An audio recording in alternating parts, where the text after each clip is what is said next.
მოგესალმებით მეგობრებო, ვიწყებთ საგარეო ურთიერთობათა, ჯანმრთელობის დაცვა და სოციალურ საკითხთა და ევროპასთან ინტეგრაციის კომიტეტების ერთობლივ სხდომას.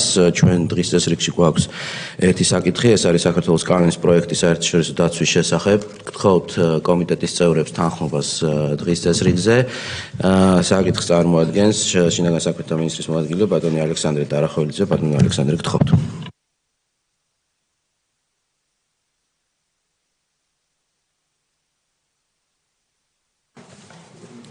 მოგესალმებით ყველას. პირველ რიგში ვისარგებლებ შემთხვევით და თავდაცვის ძალებს მიგულოცავ დღევანდელ დღეს წარმატებებს უსურვებთ ქვეყნის მშვიდობიანობის სამსახურში. წარმოგიდგენთ შინაგან საქმეთა სამინისტროს ავტორობით მომზადებულ საკანონმდებლო ცვლილებათა პაკეტს, რომელიც ეხება საერთაშორისო დაცვის შესახებ საქართველოს კანონში ცვლილებებს, უბრალოდ სრულიად ახალ კანონს და თამდევ 18 კანონ პროექტს. საკმაოდ მასშტაბური ცვლილებათა პაკეტია, რომელზეც შინაგან საქმეთა სამინისტრო დაახლოებით 4 წელი მუშაობდა და ჩვენ ყველა კოლეგა უწყებასთან შეთანხმებული ვერსია წარმოვადგინეთ. რა იყო ამ კანონის შექმნის მთავარი პირობა და რატომ დადგა საჭიროება დღის წესრიგში. მოგახსენებთ, რომ მიგრაციული ნაკადები მსოფლიოში ერთ-ერთი მნიშვნელოვან გამოწვევას წარმოადგენს არა მხოლოდ ჩვენი ქვეყნის, არამედ უკვე ევროპის წამყვანი ქვეყნებისთვის, ამერიკის შეერთებული შტატებისთვის. თითოეული სახელმწიფო ცდილობს გაამკაცროს კანონმდებლობა იმისათვის, რომ მიგრაციული ნაკადები, რომელიც მსოფლიოს მასშტაბით მოძრაობს, მაქსიმალურად თავიდან აირიდონ და გადაამისამართონ სხვა ქვეყანაში. მარტო 2023 წელს 114 მილიონი ადამიანი გახდა იძულებით გადაადგილებული თავისი საცხოვრებელი ადგილიდან და ეს რა თქმა უნდა ემატება იმ ადამიანებს, ვინც უკვე მიგრაციაშია წასული. შესაბამისად, მიგრაციული ნაკადების მართვა და ეფექტური საკანონმდებლო ესე ვთქვათ ნორმები ქვეყნის უსაფრთხოებისთვის არის ერთ-ერთი მნიშვნელოვანი. შესაბამისად უკვე თქვენ კარგად ადევნებთ თვალს, რომ ევროკავშირშიც დაიწყო აქტიური მოლაპარაკებები და შეიქმნა არაერთი დირექტივა და სახელმწიფო დოკუმენტი, რომელიც მნიშვნელოვნად ამკაცრებს მიდგომებს უკანონო მიგრაციის წინააღმდეგ ბრძოლის მიმართულებით, ასევე თავშესაფრის პოლიტიკის მნიშვნელოვანი გადახედვა ხდება იმისათვის, რომ დაუსაბუთებელი და ისეთი მოთხოვნები, რომელიც საფუძველს არის მოკლებული თავშესაფრის კუთხით, ასე ვთქვათ, დროულად დაასრულა, დროულად უზრუნველყო ქვეყნიდან ამ პირების გაძევება. ჩვენ შემთხვევაშიც ეს ტენდენციები სახეზე იყო და სწორედ ამიტომ ჩვენ დავიწყეთ მუშაობა აღნიშნულ კანონ პროექტზე. ხედავთ რა ტენდენციას იმისა, რომ ფოროტად ხდებოდა გამოყენება თავშესაფრის სისტემის, რაც იწვევდა თავშესაფრის სისტემის მნიშვნელოვან გადატვირთვას, რას გულისხმობს ახლა ეს დღეს თავშესაფრის სისტემაში პირის დარეგისტრირებიდან მისი გაძევების პროცედურამდე საკმაოდ გრძელი გზა არის, რაც რეალურად ხელს უწყობს ქვეყანაში მიგრანტების ასე ვთქვათ რაოდენობის ზრდას და სახელმწიფოს უჩენს დამატებით ვალდებულებებს ამ პიროვნებების მიმართ. გარდა იმისა, რომ თავად მიგრაციის დეპარტამენტს უწევს საკითხის განხილვა, ასევე გათვალისწინებულია 2 ინსტანციით სასამართლოში ამ თემის განხილვა. შესაბამისად უკვე როგორც მიგრაციის დეპარტამენტი იტვირთება, ასე ვთქვათ განაცხადების რაოდენობით, ასევე უფრო მეტად გადაიტვირთა სასამართლო და ერთი ასე ვთქვათ კონკრეტული პირის საქმე რო ავიღოთ, დაწყებული საქმის განხილვიდან, შემდგომში სასამართლო გასაჩივრების სისტემებით და გაძევების პროცედურის გათვალისწინებით მინიმუმ 6 სხვადასხვა სასამართლო ინსტანციის გავლა უწევს მიგრაციის დეპარტამენტს იმისათვის, რომ კონკრეტული ერთი თავშესაფრის მაძიებელი, რომელმაც დაუსაბუთებლად მოითხოვა თავშესაფარი, მოხდეს მისი გაძევება და დროში წარმოიდგინეთ რა მხელად რო ჭირდება ამ ყველაფერს. ეს საბოლოო ჯამში იწვევს პროცესის გაჭიანურებას და ქვეყანაში ასე ვთქვათ ამ პირების რაოდენობის ზრდას. გარდა ამისა, მნიშვნელოვანი ესე ვთქვათ ხარვეზები იყო კანონმდებლობაში, რომელიც სხვადასხვა პროცესში, სხვადასხვა გადაწყვეტილების გასაჩივრებას იწვევდა, რაც საბოლოო ჯამში აფერხებდა გასაჩივრების გაძევების პროცედურას, ასევე თავად გაძევებასთან დაკავშირებითაც არაერთი ხარვეზები არსებობდა. სწორედ ამ ხარვეზებზე, ასე ვთქვათ, ხარვეზების ანალიზის, ასევე იმ საუკეთესო ევროპული გამოცდილების და დირექტივების ანალიზის შედეგად შემუშავდა ეს ვთქვათ მოცულობითი ცვლილებათა პაკეტი, რომელიც დაახლოებით 200 გვერდზე მეტია და ითვალისწინებს 18 კანონში ცვლილებას. ეხლა უშუალოდ რა იცვლება და რას მივიღებთ ამ ცვლილებების შედეგად. პირველ რიგში დავიწყებ საერთაშორისო დაცვის შესახებ ახალი კანონით, რომელიც მთლიანად განახლდა.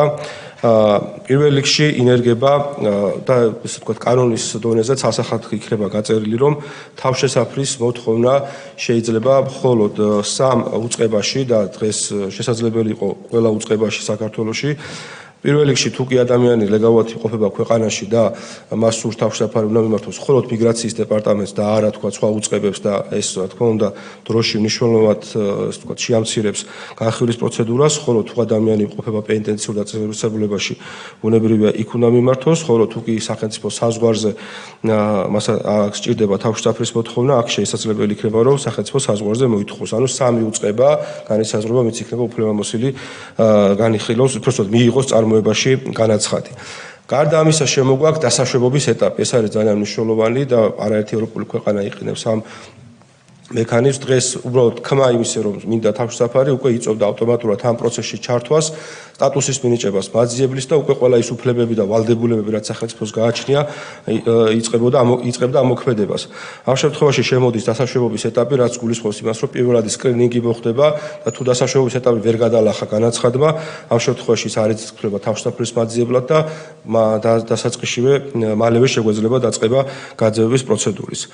ასევე მნიშვნელოვანი ასე ვთქვათ გამოწვევა დაგვიდგა, როდესაც საზღვარზე მოვიდა ადამიანი, ითხოვს თავშესაფარს, მაგრამ სახელმწიფო უსაფრთხოებისთვის მისი ქვეყანაში დაშვება არ არის მიზანშეწონილი. თუმცა ამავე დროს გვაქვს ვალდებულება, რომ განვიხილოთ მისი თავშესაფრის საკითხი. დღეს მოქმედი რედაქციით ვალდებულება გქონდა, რომ ეს ადამიანი შემოგვეშვა ქვეყანაში და ამის შემდეგ გაგვეხორციელებია თავშესაფრის პროცედურა, რაც რა თქმა უნდა ქვეყანაში უსაფრთხოების რისკებს მნიშვნელოვანი კითხვის ნიშნის ქვეშ აყენებდა. სწორედ ამიტომ საერთაშორისო პრაქტიკის ანალიზის შედეგად შემოგვაქვს ახალი მექანიზმი, რომელიც გულისხმობს, რომ ქვეყანაში შემოშვების გარეშე საზღვარზე მოხდეს თავშესაფრის პროცედურის განხილვა, მაქსიმუმალური ვადა არის 28 დღე, რომელშიც უნდა ამოიწუროს 28 დღე, რომელშიც უნდა ამოიწუროს ეს პროცედურა და ამ 28 დღეში მათ შორის შედის სასამართლო განხილვის პროცედურები. თუ ისეთ სიტუაცია შეიქმნა, რომ მაინც ვერ ხდება, ასე ვთქვათ, ამ 28 დღეში საკითხის განხილვა, მიგრაციის დეპარტამენტს უფლება ექნება, რომ დააკავოს ეს პირი, გადმოიყვანოს დროებითი მოთავსების ცენტრში და ასე გაგრძელდეს თავშესაფრის პროცედურა. ასევე მნიშვნელოვანი ხარვეზი იყო კანონის, რომელიც განსაკუთრებით პატიმრებთან მიმართებაში მნიშვნელოვან გამოწვევის ქვეშ გვაყენებდა. ეს არის საპატიმრო ვადის მიწურულს აყენებდნენ მოთხოვნას ასე ვთქვათ უცხოელები და ითხოვდნენ თავშესაფარს ქვეყანაში. შესაბამისად უკვე გათავისუფლების შემდეგ ისინი ხდებოდნენ ლეგალები, ანუ შეეძლოთ ქვეყანაში დარჩენა და ერთვებოდნენ თავშესაფრის პროცედურაში, რაც მათ გაძევებას მნიშვნელოვნად უშლიდა ხელს. შესაბამისად შემოგვაქვს ვალდებულება, რომ პენტენციურ დაწესებულებაში მოთავსებიდან 10 დღის განმავლობაში თუ მოითხოვს პირი თავშესაფარს, რა თქმა უნდა, ჩაერთვება ამ პროცესში, თუ არა და სხვა შემთხვევაში დაჩქარებული წესით მოხდება მისი განხილვა, რაც ბუნებრივია გაამარტივებს მისი ქვეყნიდან გაძევებას. გარდა ამისა შემოგვაქვს კონკრეტული ვადა, ეს არის ქვეყანაში შემოსვლიდან 1 თვე, თუ ამ 1 თვის განმავლობაში ნებისმიერ უცხოელი მოითხოვს თავშესაფარს, იგი რა თქმა უნდა ბუნებრივია ჩაერთვება თავშესაფრის პროცედურაში იმ წესების გათვალისწინებით, ხოლო თუ ამ 1 თვიან ვადას გადააცილებს, ამ შემთხვევაში მისი საკითხი განიხილება დაჩქარებული წესით, რაც გულისხმობს, რომ საკითხი 1 თვეში უნდა დასრულდეს. გარდა ამისა ძალიან ბოროტად ხდებოდა ადვოკატის და იურიდიული დახმარების გამოყენება, კერძოდ გასაუბრების პროცესში ითხოვდნენ ადვოკატის დასწრებას და ეს ემსგავსებოდა არა მიგრანტსა და მიგრაციის დეპარტამენტის შორის გასაუბრებას, არამედ ჩვეულებრივ სასამართლო პროცესს, რაც არც ერთი საერთაშორისო ვალდებულება ჩვენ განსაზღვრული არ ქონდა. შემოთავაზებული ვერსიით ადვოკატს ექნება პროცესზე დასწრების უფლება, მაგრამ არ იქნება ეს სავალდებულო, მას არ ექნება უფლება, რომ ჩაერთოს გასაუბრების პროცესში, ვინაიდან ეს არის სწორედ ის პროცესი, როცა გამოიკვეთოს თუ რაში გამოიხატა დევნა ამ პირის მიმართ და დასრულების შემდეგ მას ექნება საშუალება, რომ დასვას დამაზუსტებელი კითხვები. თუმცა, რა თქმა უნდა, სასამართლო განხილვის დროს ჩვეულებრივად მიგრანტი უზრუნველყოფილი იქნება საერთაშორისო უფასო ადვოკატის უფასო იურიდიული დახმარებით. გარდა ამისა, კანონში შემოდის მესამე უსაფრთხო ქვეყნის ცნება, რაც ძალიან აქტიურად გამოიყენება სხვადასხვა სახელმწიფოების მხრიდან, რაც გულისხმობს ეს, რომ არსებობს ამ ადამიანისთვის სხვა მესამე უსაფრთხო ქვეყანა, სადაც მას შეუძლია რომ გააგრძელოს ცხოვრება, შესაბამისად, ასეთი ქვეყნის არსებობის შემთხვევაში ჩვენ დაჩქარებული წესით განვიხილავთ და ბუნებრივია მათი განაცხადები არ იქნება დაკმაყოფილებული. აი მაგალითისათვის მოვიყვანთ ჩვენ მოქალაქეებს გერმანიის შემთხვევაში, გერმანია საქართველოს მიჩნეული ყავს უსაფრთხო ქვეყანად და საქართველოს მოქალაქეები თუ აყენებენ გერმანიის ესე ვთქვათ მიგრაციის წინაშე მოთხოვნას რომ მიიღონ თავშესაფარი, ავტომატურ რეჟიმში ხდება ჩვენი განაცხადების ქართველების განაცხადების განხილვა და დაჩქარებული წესით მათ ეთქვებათ უარი და აბრუნებენ ქვეყანაში. შესაბამისად, ანალოგიური მექანიზმი გვინდა ჩვენ დავნერგოთ ამ საკანონმდებლო აქტით, თუმცა ვითვალისწინებთ რა იმ პოლიტიკურ ასე ვთქვათ კონიუნქტურას, რაც ამ შემთხვევაში არსებობს, არანაირი სიები არ იქნება წინასწარ დამტკიცებული ინდივიდუალურად კონკრეტული кейსის განხილვის დროს, თავად ესე ვთქვათ საქმის გამხილველი შეაფასებს არსებობს თუ არა კონკრეტული პირის შემთხვევაში უსაფრთხო მესამე ქვეყანა. გარდა ამისა შემოდის ელექტრონული სისტემა გადაწყვეტილების ჩაბარების, რაც იყო ერთ-ერთი მნიშვნელოვანი გამოწვევა. ხა პრაქტიკაში რო აღიხსნათ რა ხდებოდა, როგორც კი გადაწყვეტილებას გამოიტანდა მიგრაციის დეპარტამენტი ან სასამართლო, მოგიხსენებათ რომ ამ ადამიანის გუდვის საცხოვრებელი ადგილი არ გააჩნიათ და ურთულესი იყო ამ გადაწყვეტილების ჩაბარება. სანამ გადაწყვეტილება არ ჩაბარდება, შესაბამისად ვადების ათვლა არ იწყება და ეს კიდევ უფრო ხელოვნურად აჭიანურებდა პროცესს. ამიტომ შემოდის ელექტრონული სისტემა, რაც გულისხმობს იმას, რომ კონკრეტულ ასე ვთქვათ გვერდი გაიხსნება საიტზე ამ თითოეული ასე ვთქვათ თავშესაფრის მაძიებლისთვის, ნებისმიერი გადაწყვეტილება ჩაბარებულად ჩაითვლება საიტზე გაგზავნის თანავე, მას მისდის დამატებით SMS-ი ამის თაობაზე და ვადების ათვლა წამობრივად ხორციელდება, შესაბამისად ეს პროცესს მნიშვნელოვნად ააჩქარებს.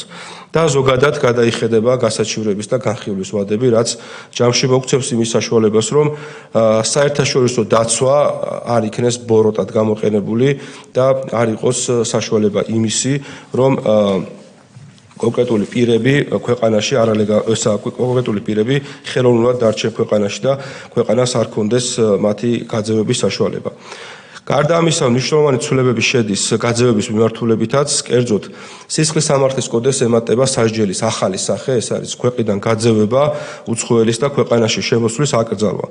თუ კი უცხოელი ჩაიდეს ნაკლებად მძიმე დანაშაულს, მოსამართლეს უფლება ექნება, რომ გამოიყენოს აღნიშნული სასჯელი როგორც ძირითად, ასე დამატებით სასჯელად და ნაკლებად მძიმე დანაშაულის შემთხვევაში 2-დან 10 წლამდე ვადა იქნება განსაზღვრული. ხოლო მძიმე ან განსაკუთრებული მძიმე დანაშაულის შემთხვევაში 5-დან 20 წლამდეან უვადო 5-დან 20 წლამდე სასჯელი შეიძლება იქნეს გამოყენებული, ასე უვადოდ შეიძლება იქნეს გამოყენებული. ანუ გულისხმობ ქვეყანაში შემოსვლის აკრძალვას. გარდა ამისა, შემოგვაქვს სასჯელის ახალი სახე, ეს არის უცხოელის საქართველოსთან გაძევების შესახებ სასამართლო გადაწყვეტილების ახსულებისთვის ხელის შეშლა. ეხლა ეს რატო დაგვჭირდა და რატო დავამატეთ ეს სასჯელი? ხელოვნურად ანადგურებენ საიდენტიფიკაციო დოკუმენტებს უცხოელები იმისათვის, რომ მათი გაძევება არ მოხდეს. აი მაგალითად მოგიყვანთ ერაყის შემთხვევაში, ერაყის მოქალაქეებზე თუ კი პირი არ განაცხადებს თანხმობას, რომ დაბრუნების მოწმობა აიღოს, სხვა შემთხვევაში ჩვენ ვერ მოვიძიებთ ხოლმე დაბრუნების მოწმობას და თუ კი მაგალითად გაანადგურებს ერაყის მოქალაქე ამ დოკუმენტს, ამ შემთხვევაში თითქმის შეუძლებელია გაძევება, იმიტომ რომ ჩვენ არ აგვაქვს პირდაპირ სახმელეთო საზღვარი ერაყთან, შესაბამისად ძალიან გვირთულდება ამ პროცესის განხორციელება. სწორედ ამიტომ შემოდის ცალკე დანაშაული, ხელოვნურად ხელის შეშლა და ამ შემთხვევაში ცალკე სასჯელია გათვალისწინებული, რაც 1-დან 6 წლამდე თავისუფლების აღკვეთას ითვალისწინებს და დამატებით სასჯელი იქნება ქვეყნიდან გაძევება. გარდა ამისა, მნიშვნელოვანი სიახლე ეს არის ადმინისტრაციულ სამართალდროებათა კოდექსს ემატება სახდელის ახალი სახე, ეს არის უცხოელის ქვეყნიდან გაძევება და ქვეყანაში შემოსვლის აკრძალვა. ეს სახდელი გამოყენებული იქნება კონკრეტული ადმინისტრაციული გადაცდომებისთვის, მაგალითად როგორც არის წვრილმანი ხულიგნობა, პოლიციის კანონიერი განკარგულებისადმი დაუმორჩილება, თავმჯდომარის პირის საჯარო მოსამსახურის სიტყვიერი შეურაცხყოფა, შეკრების ან მანიფესტაციის ორგანიზების და ჩატარების წესის დარღვევა და საქართველოსში უცხოელის ან მოქალაქეობის არ მქონე პირის მიერ ყოფნის წესების დარღვევა. ამ შემთხვევაში კონკრეტული ვადა არის განსაზღვრული, 5 წლამდე ვადით შეიძლება აეკრძალოს კონკრეტულ პირს ქვეყანაში შემოსვლა და რა თქმა უნდა გაძევდეს საქართველოსთან. ეხლა ეს რატო დავამატეთ და რატო გაჩნდა ამის საჭიროება? გასული წლის ბოლოს და მიმდინარე წლის დასაწყისში საზოგადოება კარგად ადევნებდა თვალს თუ როგორ მონაწილეობდნენ არაერთი უცხოელი ქვეყანაში იმ მასიურ დესტაბილიზაციაში, რომელიც რეალურად ქვეყანაში ძალიან მძიმე მოვლენებს ისახავდა მისდად. შესაბამისად, არაერთი უცხოელი იქნა დაიდენტიფიცირებული ამ პროცესში, მათ მიმართ სასამართლოს გადაწყვეტილებები არსებობს, რომელთაც ნაწილს მიესაჯა ადმინისტრაციული პატიმრობა, ნაწილს შეეფარდა ჯარიმები, თუმცა თუ კი ეს ადამიანები ლეგალურად იმყოფებოდნენ ქვეყანაში, ჩვენ არანაირი ბერკეტი ამ ადამიანების ქვეყნიდან გაძევების არ გაგვაჩნდა. თუმცა ამავე დროს საერთაშორისო პრაქტიკა ნათლად მეტყველებს იმაზე, რომ თუ კი უცხოელი სხვა ქვეყანაში არ ყვებს საზოგადოებრივ წესრიგს, იმ ქვეყანას აქვს უფლება, რომ გააძევოს ამ ქვეყნიდან. შესაბამისად, საქართველოსაც ექნება ეს მექანიზმი და იმ ადამიანებს, ვინც ერთვებიან ამ პროცესებში, ბუნებრივია მათთვის ეს იქნება მკაფიო სიგნალი, რომ თუ კი ისინი დაარღვევენ კანონს, სასამართლოს მხრიდან იქნება განხილული ეს საკითხი და მოსამართლე მიიღებს გადაწყვეტილებას მათი ქვეყნიდან გაძევების თაობაზე. პარლამენტის შენობაშიც კი დავაკავეთ რამდენიმე უცხოელი, რომელიც შემოიჭრა იმ აქციების დროს და ბუნებრივია ასე დროს ქვეყანას უნდა ქონდეს ეფექტური მექანიზმები. მოგეხსენებათ, ბევრ ქვეყანასთან გვაქვს უვიზო მიმოსვლა, შესაბამისად ხშირად სამწუხაროდ იყო ისეთ შემთხვევები, რომ რამდენიმე დღის შემოსულები იყვნენ ეს ადამიანები ქვეყანაში და ბუნებრივია მათი გაძევების სამართლებრივი საფუძვლები მაშინ არ არსებობდა. გარდა ამისა, მნიშვნელოვნად ვამკაცრებთ სანქციებს იმ ადამიანების მიმართ, ვინც ქვეყანაში უვიზოთ მოგზაურობის წესებს დაარღვევს. დღეს არის 3 თვემდე ვადით თუ არღვევს 180 ლარი ჯარიმა, ხოლო 3 თვეზე მეტი ვადით 360 ლარი ჯარიმა. ვერანაირ კრიტიკას ვერ უძლებს ეს ჯარიმა და არანაირი შემაკავებელი ეფექტი არ გააჩნია. შესაბამისად იზრდება ჯარიმები და დამატებით იქნება ქვეყანაში შემოსვლის აკრძალვა.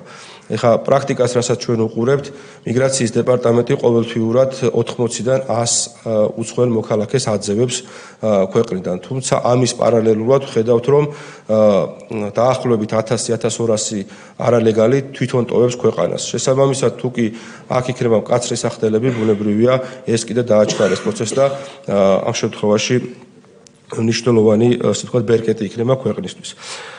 ძალიან ბევრ მიმართულებას მოიცავს და თქვენი, ასე ვთქვათ, ყურადღება ძალიან როარ გადავღალო. მოკეთ ყველა მიმართულებას ეხება, რაც ქვეყნის უსაფრთხოებისთვის არის მნიშვნელოვანი და ეს კანონმდებლობა ნაკარნახევია იმ საერთაშორისო პრაქტიკით, რომელიც დღეს უკვე ევროპაში ინერგება, ამერიკაში აქტიურად მოქმედებს და ყველა ქვეყანა ცდილობს, რომ საკუთარი ქვეყნის უსაფრთხოება და ინტერესები დაიცვას ასეთ დროს. შესაბამისად, ჩვენი კანონმდებლობა და იმ შემთხვევაში თუ კი პარლამენტისგან ექნება ამ საკანონმდებლო პაკეტს მხარდაჭერა, ყველა ამ გამოწვევის წინაშე ვფიქრობთ, რომ ადეკვატური პასუხისგაცემის საშუალება გვექნება და რაც საბოლოო ჯამში უზრუნველყოფს ქვეყანაში უსაფრთხოების დაცვას. და თქვენის ნებართვით მინდა კიდევ ვისარგებლო ამ ტრიბუნით და კიდევ ერთხელ გავმარტო ის, ასე ვთქვათ, არასწორი აჟიოტაჟი და ტყუილზე დაფუძნებული კამპანია, რომელიც ზოგიერთმა მედია საშუალებამ და არასამთავრობო ორგანიზაციებმა წამოიწყეს, თითქოს ჩვენ ავღანეთის მოქალაქეებს და კიდევ 17 ქვეყნის მოქალაქეებს უვიზო მიმოსვლა გავუხსენით საქართველოში. ეს არის მტკნარი სიცრუე და დეზინფორმაცია, რომელიც გავრცელდა. შეირჩა 17 ქვეყანა, რომელთა მოქალაქეების გამოირჩეოდეთ თავშესაფრის მოთხოვნის მაღალი მაჩვენებლით ქვეყანაში. შესაბამისად, ამ ადამიანებს ამ დადგენილების ამოქმედებამდე ქონდათ ქვეყანაში შემოსვლის საშუალება კონკრეტული 5 ქვეყნის ბინადრობით ან ვიზით, აქ არის ჩამონათვალის გაკეთებულია და პირიქით ჩვენ შევზღუდეთ და 17 ქვეყნის მოქალაქეებს თუ აქვთ 5 სხვადასხვა ქვეყნის ვიზა ან ბინადრობის მოწმობა, თუ კი აქამდე 10-იანი ვიზითაც შეეძლოთ ქვეყანაში შემოსვლა, ჩავკეტეთ და ვთხოვთ 1 წელი და მეტი ვიზის ან ბინადრობის მოქმედებას, იმისათვის რომ თუ კი ამ პიროვნების მიმართ დაიწყო გაძევების პროცედურა, უფრო გაგვიმარტივდეს და მარტივად მოხდეს ამ ქვეყნიდან მათი გაძევება და ეს კიდე პირიქით შებრუნდა, რომ თითქოს ჩვენ მათ უვიზო მიმოსვლა მივეცით. კატეგორიულად ვუარყოფთ ამ, ასე ვთქვათ, ინფორმაციას და მინდა დავამშვიდო საზოგადოება, რომ არანაირი უვიზო მიმოსვლა მათთვის არ შემოგვიღია, არც ყოფილა და არც იგეგმება არასდროს. პირიქით არსებობდა საკანონმდებლო, ასე ვთქვათ, შესაძლებლობა, რომ მაგალითად ავღანეთის მოქალაქეს კონკრეტული ქვეყნის, ასე ვთქვათ, ქვეყნის ვიზით ან ბინადრობით შემოსულიყო ქვეყანაში და ამ ვიზაზე თუნდაც 5 დღე ყოფილიყო დარჩენილი და პირიქით შევცვალეთ, გავამკაცრეთ მიდგომა და 1 წელი და მეტი უნდა ქონდეს ასე ვთქვათ მოქმედების ვადა და ეს თუ გამარტივება და უიზუარი მაშინ რა ვიცი მე მგონი წაკითხულიდან შინაარსის გამოტანის პრობლემა აქვს კონკრეტულ პირებს. დიდი მადლობა კიდევ ერთხელ ყურადღებისთვის და მზათავარ შეკითხვებისთვის. დიდი პაკეტია, ბევრი თემა არის, მაგრამ რა თქმა უნდა ასე დეტალურად ყველა საკითხს ვერ გავივლით, ვეცადე რომ ძირითადი თემები ამომეღო, რომელიც მნიშვნელოვნად შეუწყობს ხელს ქვეყნის უსაფრთხოებას. მადლობა ბატონ სანდრო. კითხვები არის კოლეგებისგან, ბატონი ლადო, ქალბატონი ეკა და ბატონი ვაკო. დიდი მადლობა ბატონებო, დიდი მადლობა ბატონ ალექსანდრე, დიდი მადლობა მთელ სისტემას და მე ამ კანონს, ამ ახალ კანონს და მთელ გამომდინარე პაკეტზე ვითხოვდი ასეთ რამეს. ეს არის ქვეყნის პოლიტიკური იმუნური სისტემის გაძლიერებისაგან მიმართული კანონი. მე როგორც ექიმს მაქვს ამისი გამოცდილება ბიოლოგიური არსება ცოცხალი ადამიანი თითოეული ჩვენთაგანი ორი ძირითადი გამოწვევის შეუცნობადი გამოწვევის წინაშე დგება. გარე ფაქტორები და შიდა ფაქტორები, ენდოფაქტორები და ეგზოფაქტორები. შიდა ენდო, გარე ეგზო. ჩვენი ქვეყანაც თანამედროვე გამოწვევების რიგში დგას და თანამრად ვრცელდება ის უარყოფითი და დადებითი, რაც ხდება დანარჩენ მსოფლიოში. ჩვენ ვერ შევიცვლით გარემოს, აქედან ვერსად ვერ გადავსახდებით, ვერ შევიცვლით მეზობლებს, ვერ შევიცვლით დამოუკიდებლობის ხარისხს, უნდა გავაძლიეროთ სუვერენიზაცია, სუვერენიტეტი და ჩვენი საკუთარი იმუნური სისტემა. ამიტომ ცალსახად მე როგორც ერთი დეპუტატი მხარს უჭერ გავეცანი რა ეხლა კიდე დიდი მადლობა ასეთი კარგი განმარტებებისათვის ეს ჩვენი მოსახლე გვისმეს ეხლა ყველა რომ მე ანგაჟირების საფუძველი არ გახდეს დავარქვეთ ტყუილების გავრცელების არ გახდეს გთხოვთ ყურადღებით მოისმინეთ ტრიბუნაზე მდგომი შესანიშნავად მოსაუბრი ადამიანისა და შინაარსობრივად კარგი განმარტებების მქონე ადამიანი. ეხლა მე შეკითხვები მინდა რამოდენიმე შეკითხვა დავსვა თქვენი კარგი განმარტებებიდან გამომდინარე. თქვენ ბრძანეთ რომ თავშესაფრის მიმართვიანობა სამი მიმართულებით ჩაიკეტება. ერთ-ერთი საზღვარი ბრძანეთ და ამ შემთხვევაში 28 დღე განიწესა ამ საქმეთა წარმოების რომ ოპერატიულად მოხდეს გარკვევა ყველაფერში გადამოწმება, არგუმენტის დალაგება და მერე ვერდიქტის გამოტანა დასაშვებობის ან დაუშვებლობის თაობას. პირველი სტატისტიკა დაახლოებით რამდენი არის ასეთი შემთხვევა და ინფრასტრუქტურა როგორ ხვდებით ინფრასტრუქტურული ის იმ ადამიანები 28 დღე არ უნდა შემოვიდნენ, არ უნდა გასცდნენ იმ საზღვარს და იქ როგორ ვართ მომზადებულნი, ან რა დაგჭირდება ამისათვის, რომ ამ სტატისტიკიდან გამომდინარე და მოსალოდნელი ნაკადების სიზრედიდან გამომდინარე, როგორ შევეგებებით. ეს არის პირველი შეკითხვა. მეორე შეკითხვა. თქვენ კარგად ბრძანეთ და მე მივესალმები გაძევების თემას. ეს იქნება ჭკუის სასწავლებელი სხვისთვისაც და მე რომ თავიდან აირიდონ ესეთი პროცედურები გარდა იმისა, რაც ქვეყანაში, ჩვენ ქვეყანაში არეულობისათვის და არასწორი ქმედებისათვის სასჯელის სხვა სახეობას იარსებებს. ერთ-ერთი გაძევება. ხარჯები გაძევების. ჩვენი სახელმწიფომ უნდა გაიღოს ეს ხარჯები, რომ გააძევოს თუ ეს უნდა იმან დამნაშავემ უნდა ზღოს თვითონ ეს ხარჯები. ეს მეორე.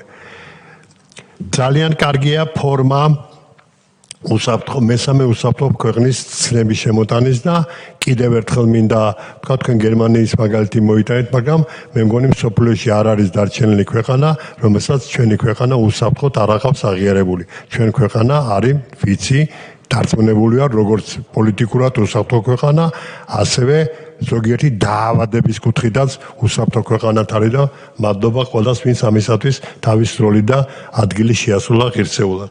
და მესამე და ბოლო ყველაზე რთული თემა. ეხლა მე ძველი თაობის რახან ვარ ასაკის კაცი, ამ სიტყვებს შინაარსობრივი არგუმენტით მოვიყვან. რა ვქნათ იმ ადამიანების მიმართ, რომელიც უკვე ჩვენთან ცხოვრობენ და წინასწარი განზრახულობით ჩანერგილები იყვნენ ამ ცუდი ამბის მოსაწყობად. ეს მე როგორც პარლამენტის დეპუტატი ვაცხადებ, ვამბობ ეხლა ჩვეულებრივი მოქალაქე და უამრავი ჩემი თაობის გამოსილი ადამიანების შესახებაც მათი საერთო ძალისხმევას გავაჟღერებ. ბევრი ადამიანი არის დღესაც, რომელიც ყველა წესის დაცვით შემოვიდა, იცოდნენ რა რომ ეს ყველაფერი ქვეყნებს შორის ასეთი რამეები არის მოსაოდნელი და ამათ დაკონსერვირებული აგენტები ერქვათ. ჩემს დროს ახალგაზრდობაში. ასეთი მოქალაქეები ყავს ჩვენ, რომელიც ელოდებიან ჩვენი იმუნური სისტემის დასასუსტებას, ელოდებიან იმ განზრახულობის სისულელში მოყვანას და რა მექანიზმები იარსებებს, ან როგორი მექანიზმები უნდა შევქმნათ ამ ადამიანების გამოვლენის, ხასუსვამ ამას გამოვლენის და შემდეგ ღონისძიებათა ნუსხის გატარების ისევ და ისევ ჩვენი ქვეყნის უსაფრთხოებიდან გამომდინარე. დიდი მადლობა.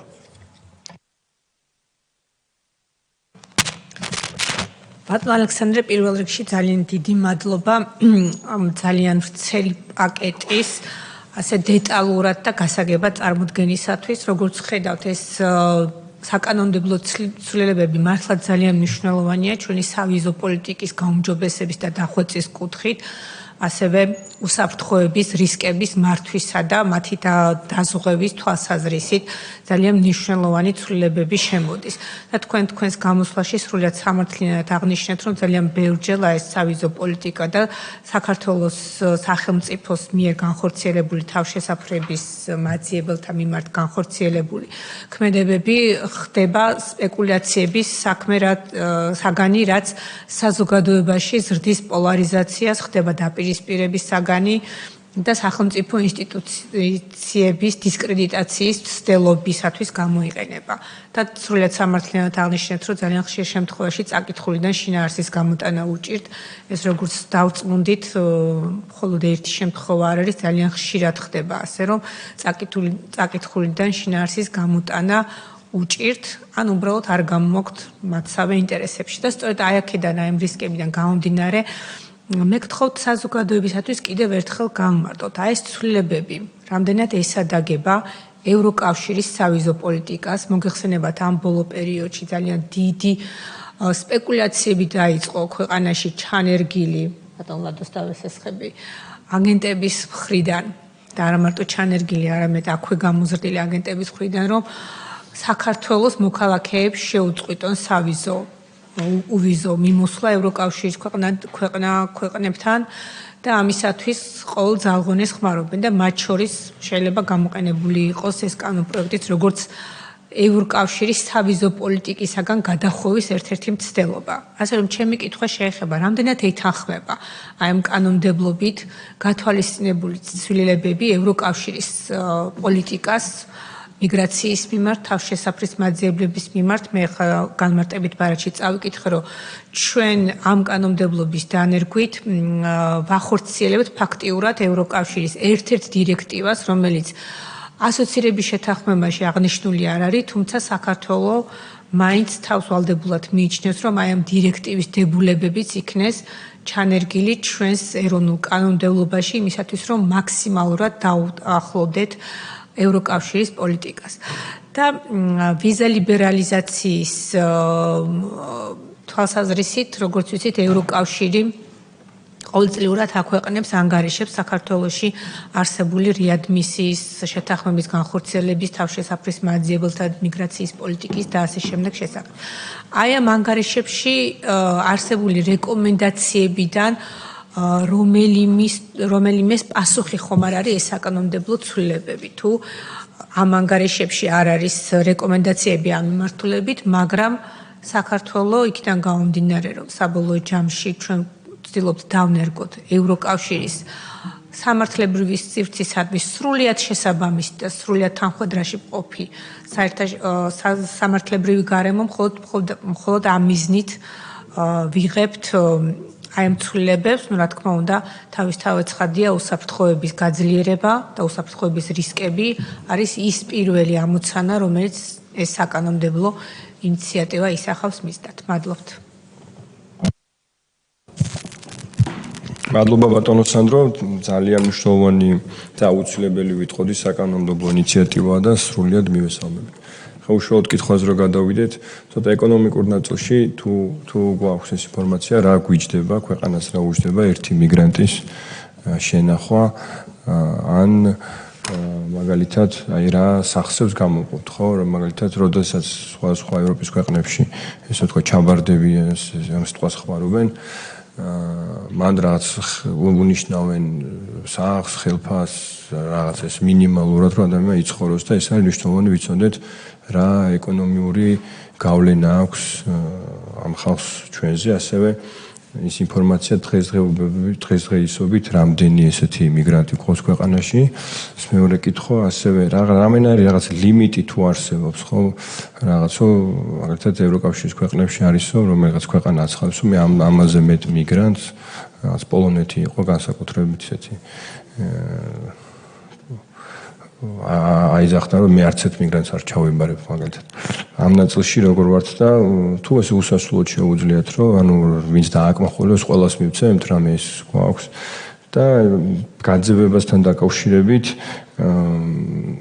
ესეც ხარჯებთან არის ხო დაკავშირებული, უნდა რაღაცა ბილეთი უყიდოთ, ანუ ჩვენ უნდა უყიდოთ სახელმწიფომ თუ აი როგორ ხდება ეს გაძევება, რა ხარჯებთან არის ეს დაკავშირებული.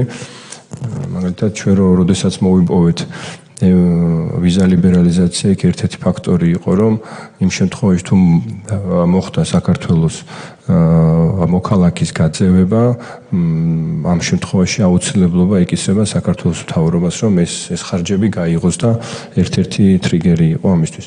აი ჩვენ შემთხვევაში აი რას ვაკეთებთ, ვინ ფარავს ამ ხარჯებს, აი ეს კითხვები მეკითხა. მადლობა. ბატონო სანდრო, კიდევ არის კითხვები და როგორ გირჩევნიათ ამ ნაწილს უპასუხოთ ახლა და მე მეორე რაუნდზე გადავიდეთ კითხვების თუ გავაგზავნოთ კითხვების დასმა? მე მგონი ჯობია უპასუხოთ და შეიძლება მეორე საკითხი ამოვწურო და ასე ვთქვათ, მე მზად ვარ ნებისმიერ კითხვისთვის. პირველ რიგში მადლობა ბატონ ლადოს თბილის შეფასებებისთვის და რა თქმა უნდა სწორი აქცენტები იქნა დასული თქვენი მხრიდან. შეკითხვა იყო ბატონ ლადოს მხრიდან, რომ რა საზღვარზე როცა პროცედურა გაგვაქვს, რა ინფრასტრუქტურა ჭირდება, რა ხარჯებია და ასე შემდეგ. რა თქმა უნდა, ამას დაჭირდება ცალკე ინფრასტრუქტურის შექმნა, ბუნებრივია ის 28 დღე, როცა ადამიანი საზღვარზე იმყოფება, ამ შემთხვევაში გარკვეული ვალდებულებები გვეკისრება ჩვენც, რომ უზრუნველყოთ თავშესაფრეთ და ასე შემდეგ. ამაზე მიდის მუშაობა და ასე ვთქვათ აქტიურად ვიმუშავებთ იმისათვის, რომ ეს ყველაფერი განხორციელდეს. ეხლა ამ ყველაფრის ასე ვთქვათ წინაპირობა რა იყო, მე მინდა კონკრეტული მაგალითი მოგიყვეთ და რაც დაგვიდგა ჩვენ ქვეყანას, მათ შორის რამდენიმე საკმაოდ გახმაურებული შემთხვევა იყო. განსაკუთრებით პრობლემა შეიქმნა უკრაინის ომის შემდეგ, როდესაც გარკვეული ტერიტორიები უკრაინის მოექცა რუსეთის ასე ვთქვათ ოკუპაციის ქვეშ და მათ შორის იყო პენიტენციური დაწესებულებები. და დაიწყო გარკვეული რაოდენობის პატიმრების გათავისუფლება, მაგალითად ხერსონის და კიდე სხვა ასე ვთქვათ ციხეებიდან და ეს ადამიანები პირდაპირ მოვიდნენ ლარსის სასაზღვრო გამშვებ პუნქტზე. უნებრივია დადგა საჭიროება, რომ მათ ქონდათ მხოლოდ ციხიდან გათავისუფლების დოკუმენტი, უკან რუსეთი ამას არ იბრუნებდა და ეს ადამიანები დარჩნენ ნეიტრალურ ზონაში. რა თქმა უნდა, ამაზე უსაფრთხოების სამსახურს ქონდა გარკვეული რეკომენდაციები, რომ მათი ქვეყანაში შემოშორება გარკვეული საფრთხის შემცველი იყო. შესაბამისად, ჩვენ არ გაგვაჩნდა არანაირი მექანიზმი იმისა, რომ ეს ადამიანები ეთხოვდნენ თავშესაფარს საქართველოსგან, იმიტომ რომ სხვა შემთხვევაში თუ კი უკან დაბრუნდებოდნენ, მათ მოუწევდათ ომში ჩართვა. და საერთაშორისო ვალდებულება, რომელიც გაგვაჩნია ჩვენ, ბუნებრივია მოითხოვს, რომ თავშესაფრის ეფექტური სისტემით უზრუნველყოთ. ამიტომ მოუწია საქართველოს ამ პირების შემოშვება ქვეყანაში და რა თქმა უნდა დამატებითი კონტროლის დაწესება, მათ გადაადგილებაზე და ასე შემდეგ. ეს არ იყვნენ მხოლოდ ქურდობისთვის დასამართლები პირები, საკმაოდ რთული დანაშაულებიც ჰქონდა ჩადენილი მათ. ჩვენ მასში შევკრიბეთ საერთაშორისო ორგანიზაციები და დაუსვით შეკითხვა, რომ რა ვქნათ, როგორ მოვიქცეთ ასეთ დროს და რა არის გამოსავალი. და მათი მხრიდან იყო ესე ვთქვათ მათივე ნათქვამს გავემეორებ და მათივე შემოთავაზებაც იყო, რომ სხვა ქვეყნებს აქვს პრაქტიკა საზღვარზე საკითხის განხილვის, ისე რომ ქვეყანაში არ დაუშვათ, თუმცა იქ უნდა უზრუნველყოთ პირობები. და ეს არის თავად დირექტივა, თქვენ რომ როგორც იკითხეთ, არსებობს და ითვალისწინებს ამ მექანიზმს და ეს 28 დღეს ჩვენი მოგონილი არ არის იმ დირექტივაში წერია, იქიდან ავიღეთ. შესაბამისად მოგვიწევს ინფრასტრუქტურის მოწყობა, როგორც აეროპორტებში, ასევე კონკრეტულ საზღვრებზე, იმისათვის რომ ასე ვთქვათ, მათი განთავსება უზრუნველყოთ. მაგრამ მოგეხსენებათ ახლა ლარსის ნეიტრალური ზონიდან ვერ გადაფრინდება ადამიანი, ხო? ანუ რაღაცა მექანიზმი უნდა შეიქმნას და ასევე გაწერილია კანონში, რომ შეიძლება შემოიყვანო ქვეყანაში, სხვა ქვეყანაში გააძევო და ასე შემდეგ. ანუ მთლიანად ეს პროცესი კანონში გაწერილია, რაც ერთის მხრივ იმ საერთაშორისო ვალდებულებას, რაც თავშესაფრის პოლიტიკით გვაქვს ნაკისრი, მეორეს მხრივ ქვეყნის უსაფრთხოებასაც ემსახურება, მაქსიმუმად აზღვევს და რა თქმა უნდა ამაში გარკვეული თანხები იქნება გასაღებილი. რა თქმა უნდა მიდის ახლა მაგის დაზუსტება და როცა კანონი შევაძალა შესაბამისად ეტაპობრივად უზრუნველყოფილი იქნება. რა ჯდება გაძევება, ბატონ მატოსას ქონდა შეკითხვა, არ არის ცოტა ხარჯები, მინდა გითხრათ. თუმცა ჩვენ კანონში გვაქვს ესეთი მექანიზმი, რომ რაღაცა პერიოდი აძლევ ნებაყოფლობით ქვეყნის დატოვების უფლებას, ამ შემთხვევაში გაძევების გადაწყვეტილებას გამოიტანს მიგრაციის დეპარტამენტი პირს განემარტება ამის თაობაზე და ეძლევა კონკრეტული ვადა დაახლოებით 7 დღემდეა პროექტში თუ სწორად მახსოვს 7 დღე რა დროშიც ეუბნები რომ თუ თქვათ შენი ხარჯებით შეიძენ სამგზავრო ბილეთს ამ შემთხვევაში იმ ქვეყანაში სადაც მიდიღებენ რა თქმა უნდა პირველ რიგში უნდა იღებდეს ის ქვეყანა ხა შეიძლება ძალიან წარუმდგოდეს ვიღაცას მაგრამ აქ უფლება რომ შევიდეს ხო ან ვიზოვი მოსვლა აქვს საკუთარი ასე ვთქვათ პასპორტით ან სხვა ასე ვთქვათ შესაძლებლობა არსებობს ამ შემთხვევაში აძლევ დროს რომ თავად უზრუნველყოს მგზავრობის ხარჯების ანაზღაურება, ხოლო თუ კი იქ უარს აცხადებს, ამ შემთხვევაში ჩვენი უკვე სახელმწიფოს ვალდებულებაა უზრუნველყოს ბილეთის შეძენა, შესაბამისი ექსპორტის, ასე ვთქვათ, ექსპორტით უზრუნველყოფა, მაგალითად ქონდა შემთხვევები, როდესაც ვთქვათ, აფრიკულ ქვეყნებში გვიწევდა გაძევება და ავიაკომპანიის მოთხოვნა იყო, რომ მინიმუმ 3 ადამიანი თან უნდა ახდეს და წარმოიდგინეთ ერთი ადამიანის ერთი მიმართულების გაძევებისთვის გვიწევდა დამატებით 3 თანამშრომლისთვის როგორც გასამგზავრებელი, ასევე უკანასაბრუნებელი ბილეთის შესყიდვა, მაგრამ ნუ ეს ჩვენი ხარჯია და არ არის პატარა თანხები, დაახლოებით სადღაც $3,000-დან $5,000-მდე მერყეობს ხოლმე სხვადასხვა, ასე ვთქვათ, დროს გააჩნია ბილეთის ღირებულებას, გააჩნია ექსპორტის შემადგენლობას და ასე შემდეგ. რაც შეეხება მესამე უსაფრთხო ქვეყანას, ეს საკმაოდ აპრობირებული პრაქტიკა არის ევროპული ქვეყნებისათვის და თვითონ თავად ევროპული ქვეყნები ცდილობენ რომ ბევრ ქვეყანას მიენიჭონ უსაფრთხო ქვეყნის სტატუსი, რათა შეამცირონ ნაკადები ამ ქვეყნიდან მიგრაციული ნაკადები და გაიმარტივონ გადაწყვეტილების გამოტანის პროცესი. ჩვენ შემთხვევაშიც გერმანიამ გახსოვს 2023 წლის ბოლოს იყო, თუ სწორად მახსოვს 24 წელს მოგვანიჭა უსაფრთხო ქვეყნის სტატუსი ბოლო მოვლენებს ალბათ ადევნებდი თვალყურს ამდენიმე საქართველოს მოქალაქემ გაასაჩივრა გერმანიის სასამართლოში და ისინი ამტკიცებდნენ რომ საქართველო არ არის უსაფრთხო ქვეყანა და ჩვენ არ უნდა დაგვაბრუნოთ საქართველოში, თუმცა გერმანიის სასამართლომ იმჟელა და ძალაში დატოვა ის გადაწყვეტილება, რაც მიღებული იქნა გერმანიის საკანონმდებლო ხელისუფლების მხრიდან და დღეს საქართველო გერმანიისთვის მიიჩნევა უსაფრთხო მესამე ქვეყანად. შესაბამისად ანალოგიური მექანიზმის დანერგვაც გვინდა ჩვენ მაგალითად ყოლია თავშესაფრის მაძებელი ამერიკის შეერთებული შტატებიდან, ევროპის სხვადასხვა ქვეყნებიდან. ბუნებრივია ხა იქ რომ მას წამება და არასათანადო მოპყრობა არ ელოდება, ხა ამაზე ალბათ არავინ არ დაავს. თუმცა თავშესაფრის პროცედურა სტანდარტულად მოითხოვდა ამ ყველაფრის განხილვას და ჯამში შეიძლება წელიწად-ნახევარი 2 წელი გაგრძელდეს ამ ადამიანის საკითხის განხილვა. ამიტომ ასე დროს ამ რაოდენობას მნიშვნელოვნად, ასე ვთქვათ, დავაზღვევთ და სწრაფად წავა პროცესი. და რა ეშველება იმ ადამიანებს, ვინც ქვეყანაში ლეგალურად ცხოვრობენ და ასე ვთქვათ, თუ რამეს ჩადიან კანონსაწინააღმდეგო ქმედებას. სწორედ ამიტომ შემოვიდა ბატონ ლადო 2 მექანიზმი.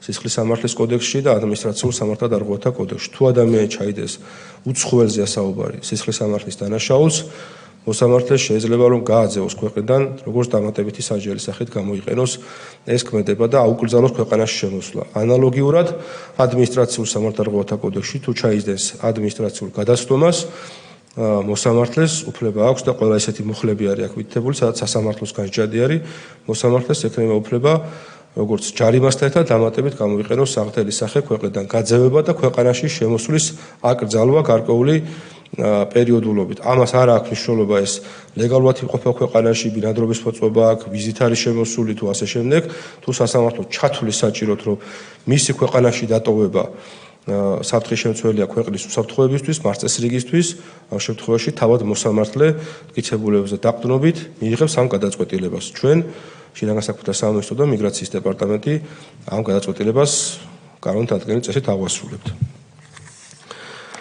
კალბატონი ეკას შეკითხვას რაც შეეხება სავიზო პოლიტიკა და სპეკულაციასთან მიმართებაში, კიდევ ერთხელ დიდი მადლობა კალბატონო ეკა, აბსოლუტურად გეთანხმებით, რომ სრული სპეკულაცია იყო და მაქსიმალურად ვცდელობა იმისი, რომ საზოგადოებაზე არასწორი ინფორმაციით მოეხდინათ გავლენა, თითქოს ქვეყანა თალიბებისთვის ხსნის საზღვრებს. ეს კატასტროფა იყო პირიქით სამწუხაროდ კი ბატონო. სხვა რაღაცებსაც არასწორად იგებს ხოლმე, მაგრამ იმედია აქედან მაინც მივაწვდეთ ხმას.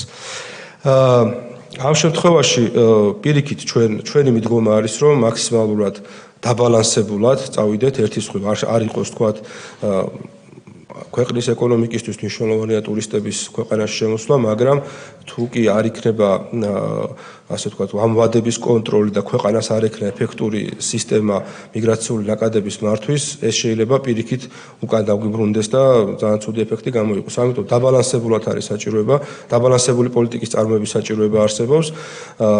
ერთი მხრივ, რა თქმა უნდა, ტურისტებს, ვისაც სურს ქვეყანაში დასვენება, ფულის დახარჯვა, ინვესტიციის შემოტანა, ხელი უნდა შეუწყოთ, მაგრამ ადამიანები, ვინც პროტოტ სარგებლობენ ამ სისტემით, უნდა იყოს ეფექტური მექანიზმი, რომ სურვილიც კი არ გაუჩნდეთ, რომ დაარღვიონ ეს მოთხოვნები. თუმცა, რა თქმა უნდა, კეთილსინდისიერი ადამიანებისთვის ჩვენი ქვეყანა ღიაა და კარი ღია და ყოველთვის ათვართ, რომ მათ უმასპინძლოთ. მაგრამ თუ კი ისინი დაარღვევენ იმ კანონებს და წესებს, რაც ქვეყანაში არსებობს, ქვეყანას უნდა გქონდეს ეფექტური მექანიზმები ამ ადამიანების ქვეყნიდან გაშვების და სხვა ადამიანებს არ უნდა გაუჩნდეთ სურვილი, რომ საქართველო არის ადგილი, სადაც თავარია ჩახვიდე და მე ხეს ვერ მოკიდებს. ანუ ეს განცდა არ უნდა იყოს. სამწუხაროდ ეს განცდები რამდენიმე, ესე ვთქვათ, უცხოელისგან, როცა ჩვენ მიგრაციის დეპარტამენტში გასაუბრებაზე ვიბარებდით, თქვეს ეს ყველაფერი და ძალიან, ესე ვთქვათ, გვენდიშთა ჩვენ. იყო შემთხვევები, როდესაც მაგალითად ხელოვნურად აძლევდნენ კონკრეტული ქვეყნის მოქალაქეებს ბინადრობებს რამდენიმე დღიანს და ეუბნებოდნენ, რომ წადით საქართველოში, მოითხოვეთ თავშესაფარი, იქ ლიბერალური მიდგომა აქვთ ამ მიმართულებით, თქვენ ვერ გამოგაძევებთ იქიდან და დარჩებით და იქნებით მშვიდად და ბედნიერად. ანუ ეს განცდები უნდა გავავქროთ ჩვენ და თავშესაფრის სისტემა არ უნდა იყოს, ასე ვთქვათ, მექანიზმი ქვეყანაში ლეგალურად დარჩენით იმ არალეგალი მიგრანტებისთვის, ვინც ცდილობს ქვეყანაში შემოსვლას. ამიტომ ვცდილობთ, ამიტომ შევცვალეთ ამდენი კანონები და ამიტომ ვცვლით ამ ყველაფერს, რომ კი ბატონო, ვისაც ეკუთვნის და ვინც დევნის მსხვერპლი არის, რა თქმა უნდა, მას უნდა ქონდეს სათანადო დაცვა ქვეყანაში და უზრუნველყოფილი იყოს, მაგრამ დაახლოებით 95%, რომელიც დაუსაბუთებლად ითხოვს და ხელოვნურად აჭიანურებს დროს, აქ უნდა ქონდეს ეფექტური მექანიზმები. ეხლა თქვენ რაც ბრძანეთ იგივე უვიზო მიმოსვლის ანგარიშთან მიმართებაში და იმ პოლიტიკასთან მიმართებაში, ამ ასე ვთქვათ კანონპროექტის გამარტებით ბარათში მითითებული არის 3 სხვადასხვა დირექტივა, მათ შორის არის ევროპარლამენტის 2011 წლის 13 დეკემბრის 2011-95 შესწორებული დირექტივა, ასევე ევროპარლამენტის 2013 წლის 26 ივნისის 2013-32 შესწორებული დირექტივა და ევროპარლამენტის და ევროსაბჭოს 2013 წლის 26 ივნისის 2013-33 შესწორებული დირექტივა. აი ამ დირექტივებზე დაყრდნობით არის მომზადებული ეს კანონპროექტი და ვერც დებულებაზე ვერ იტყვიან, რომ ეს რაღაცა ჩვენი მოგონებაა და არ შესაბამება. პირიქით ევროკავშირი ცდილობს, რომ მაქსიმალურად გაამკაცროს. ყველა ქვეყანა ცდილობს, რომ მაქსიმალურად გაამკაცროს მიდგომები მიგრანტებთან მიმართებაში და ეს მიგრაციული ნაკადები რომელიმე გადაამისამართოს სხვა ქვეყნებში. აი აქ თუ ჩვენ არ დავახვედრეთ ეფექტური საკანონმდებლო პოლიტიკა, ძალიან დიდი რისკი ის არის, რომ ერთი რომ 116 თუ 115 მილიონი ადამიანი მოძრაობს ქვეყანაში და ეძებს თავშესაფარს და მეორე მხრივ ეს არსებული ნაკადებიც კიდე აქეთ გადმომისამართენ. ეხლა მას შემდეგ რა თქვენც ხედავთ, ხო, საზოგადოებაც ხედავს. უკვე გაჩნდნენ ბევრი ადამიანები ქუჩაში, მათ შორის სხვადასხვა მომსახურების სფეროში და იწვევს აღშფოთებას ჩვენი მოქალაქეების, რატომ არიან ამდენი ადამიანები, ხო, ქვეყანაში. ამიტომ მათ შორის სამწუხაროდ დადგა ის საკითხი, რომ ჩვენ მოქალაქეებსმა დაკარგეს სამუშაო ადგილები და მათი ადგილი სხვა უცხო ქვეყნის მოქალაქეებმა დაიკავეს. აი აქაც არის გათვალისწინებული გარკვეული ცვლილებები შრომითი მიგრაციის კუთხით, მათ შორის ჯანდაცვის სამინისტროსთან კიდევ მუშაობდა დამატებითი რეგულაციების კი დაემატება ამ კანონპროექტს, რომ მაქსიმალურად დავიცვათ ჩვენი მუშახელი და მისცეთ საშუალება რომ დასაქმდნენ და იმ ადამიანებს, სადაც საჭიროება გვაქვს, რომ დავიხმაროთ გარე, ასე ვთქვათ, გარე შეპირები, აქაც მაქსიმალური კონტროლი არსებობდეს და მიზნობრივად რაოდენობაზე კონდეს მაქსიმალური ზედამხედველობა. შესაბამისად, თუ კი უვიზო მიმოსვლის კუთხით გადავხედავთ, კაცრდება გარკვეული მიმართული, რას იყო მათი რეკომენდაცია, რომ თქვა თქვენ შემთხვევაში არ ხართ თანხმედრაში ევროკავშირის პოლიტიკასთან, პირიქით ჩვენ ახლა გამცვლელებით მოვდივართ თანხმედრაში ბევრ რაღაცებში და ვასრულეთ მათ მითითებებს. გარდა ამისა, რეადმისია რას თქვენი კითხეთ, ერთ-ერთი მოწინავეები ვართ შესრულების კუთხით და მაგალითად გერმანიის მაგალითს მივდივართ მეორებ, მაგრამ გერმანიასთან გვაქვს ძალიან კარგი მუშაობა ამ კუთხით.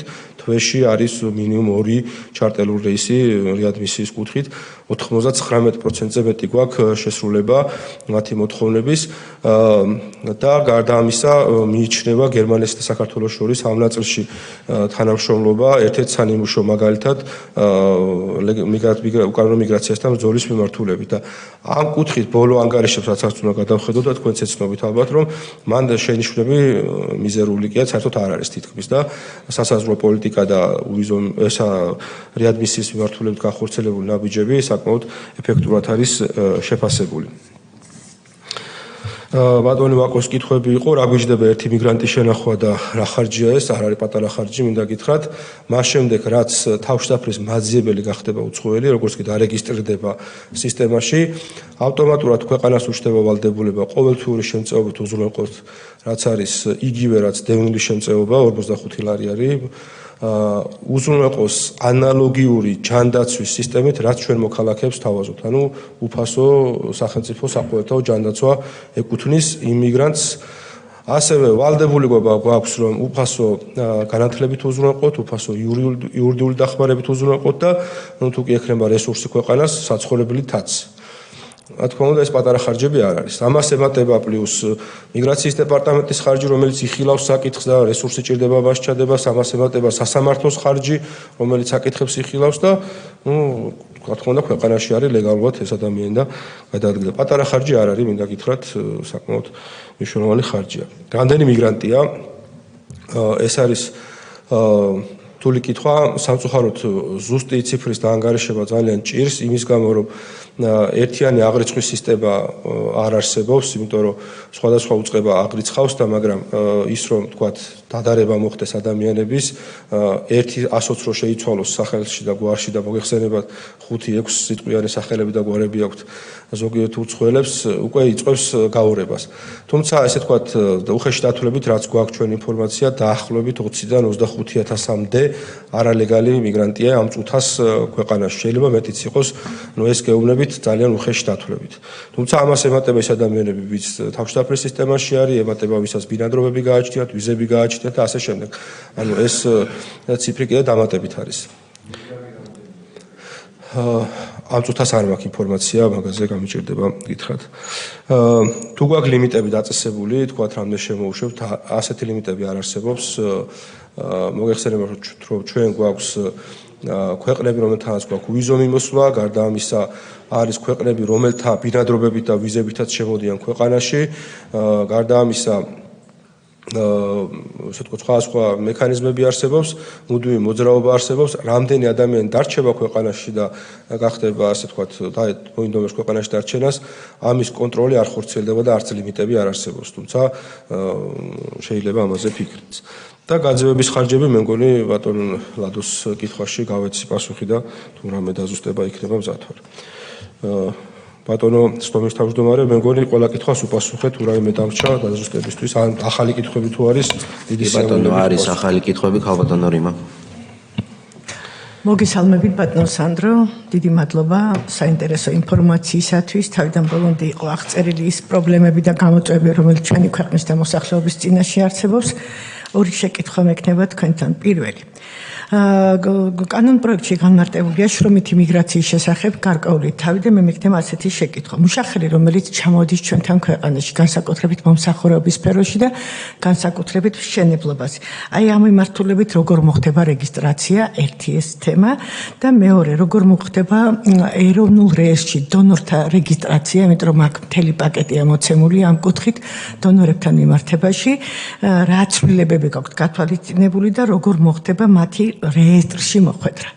ჩვენ არსებული კანონმდებლობით გაგვაჩნია, მაგრამ თუ არის ამ კუთხით რაიმე ცვლილება. მადლობა. კოლეგებო, სხვა კითხვები არ არის. მაშინ ბატონო სანდრო, მე მაქვს კითხვები. პირველი ეხება ადამიანს, მაგალითად ასეთი кейსი თუ არის, თუ აქვს საქართველოს ბინადრობის მოწმობა და მოითხოვა თავშესაფარი, მაგრამ თავშესაფარი არ დაუკმაყოფილდა. ამ შემთხვევაში ის ექვემდებარება თუ არა გაძევებას. თუ აქვს მოქმედი ბინადრობის მოწმობა. ეს პირველი კითხვა. მეორე კითხვა ეხება უსაფრთხო ქვეყნების სიას, რომელი უწყება შეიმუშაობს, იქნება შინაგან საქმეთა სამინისტრო თუ რომელიმე სხვა და აქედან გამომდინარე მუშაობთ თუ არა ჩვენ რეადმისიაზე. ანუ ჩვენ საქართველოს ადრე იყო, ასე ვთქვათ, წარმოშობის ქვეყანა, საიდანაც ადამიანები მიდიოდნენ საზღვარგარეთ. ეხლა ჩვენ გავხდით სამიზნე ქვეყანა, სადაც ადამიანები მოდიან. შესაბამისად, ჩვენი რეადმისიის ხელშეკრულებები ძირითადად არის ევროკავშირის სახელმწიფოებთან იმაზე, რომ ჩვენი მოქალაქეები დავიბრუნოთ, რომლებიც არალეგალებად არიან იქ. რაც შეეხება აი ამ მესამე ქვეყნების მოქალაქეებს, რომლებიც საქართველოში შემოვლენ და შემდეგ უნდა გავაძეოთ, ამ ქვეყნებთან თუ არის რეადმისიის ხელშეკრულებები და თუ მიმდინარეობს ამაზე მუშაობა. და კიდე ერთი კითხვა, ეს ამ კანონს არ ეხება იმ საკითხს, რომელიც ასე ვთქვათ აჟიოტაჟის საფუძველი გახდა სრულიად უსაფუძვლოდ და მე არ მგონია რომ მას ვინმე ვერ გაიგო, პირიქით ძალიან კარგად გაიგეს და უბრალოდ მათი მავნებლური ჩვევიდან გამომდინარე შეეცადნენ რომ დამატებით აჟიოტაჟი გამოეწვიათ საზოგადოებაში და ეს კიდევ უფრო უარესია რომ ვერ გაიგოთ, ეს ნაკლები დანაშაული იქნებოდა, მაგრამ მე მგონი ძალიან კარგად გაიგეს და მიუხედავად ამისა აი როგორც თქვენ თქვით საკუთარ მოსახლეობას უნდა დააჯერონ რომ ჩვენ ტალიბანს გზა გავუხსენით.